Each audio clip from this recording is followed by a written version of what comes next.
A very interesting video out there for all of you guys today. This revolving around Hamlinz and, of course, the return of OG Fortnite. A lot of people wondering if Hamlinz, Daquan, maybe some other OG Fortnite streamers and creators will return to the game. It seems maybe not so much for Hamlinz, or at least a return to streaming seems doubtful after DMs have been leaked by Bruce. If you guys don't know Ray or Bruce over on Kick, apparently his leaker was upset with him or something, decided to leak some conversations in DMs between Bruce, or at least Bruce talking about Hamlinz, who had received an offer from Kick. Before I get into this, though, I got to say, guys, I'm going to be honest with you.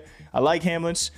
If you guys don't know the story and background of Hamlinz and Daquan, I've covered them a lot over the past couple of years with their disappearance, their return, and, you know, a lot of people have mixed opinions on, you know, these guys and whether or not they're lazy, whether or not they want to be streamers. They both have had personal life issues to go through and deal with as well. I ask you guys to just please be respectful. I do like the guys, and I wish they would come back. And if they do ever come back, I think they will do very well if they can actually stick around, which seems to be the premise of what Bruce maybe was getting at when it came to Hamlinz and his alleged offer from Kick. In these DMs, you see Hamlinz talking and asking, saying, yo, did you get a bag? Kick is offering me a goofy arse price, $360,000 a year. That crap is ours. Let me know, homie. I'm not trying to get lowballed. I imagine this is him talking to Bruce. That's my assumption. I do not know for sure.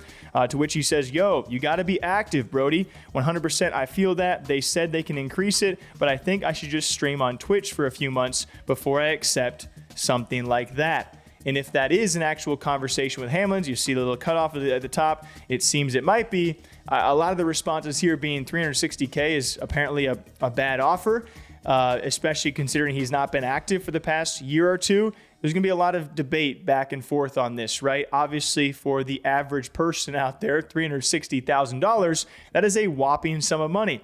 But, you know, you got to take a few things into account. The fact that when they were streaming, they were some of the biggest in the entire world, probably making north of $1 million, if not millions of dollars while streaming. Although inactive, that is what they are used to, guys. They used to be signed to an esports organization and also streaming Fortnite and streaming on Twitch as well.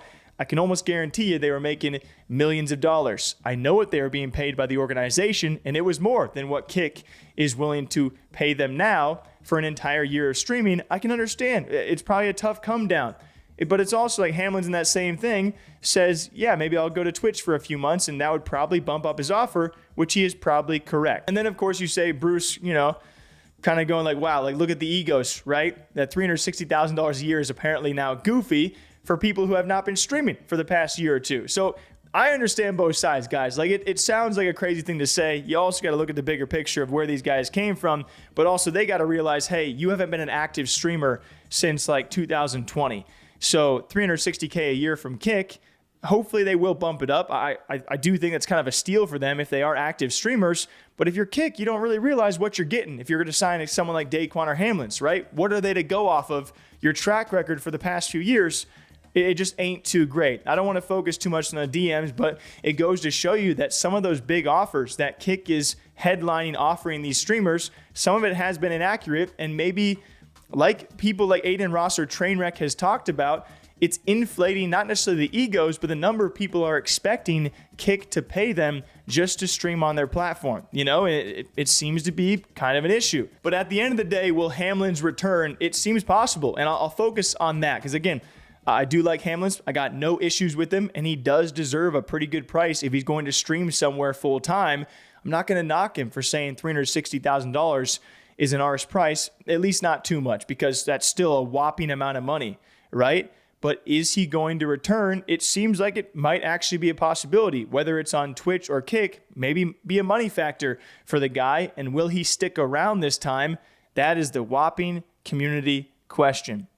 Till next time, I hope you guys all take care of yourselves. Please be respectful, all right? Have a good rest of your day. At the end of the day, it's not too big of a deal, right, guys? But I would take $360K. I certainly would. We made $1,200 last month on YouTube, so we are rolling in it. Till next time, take care of yourselves. We'll see you back here soon. Take care of yourselves. I already said that. Frick.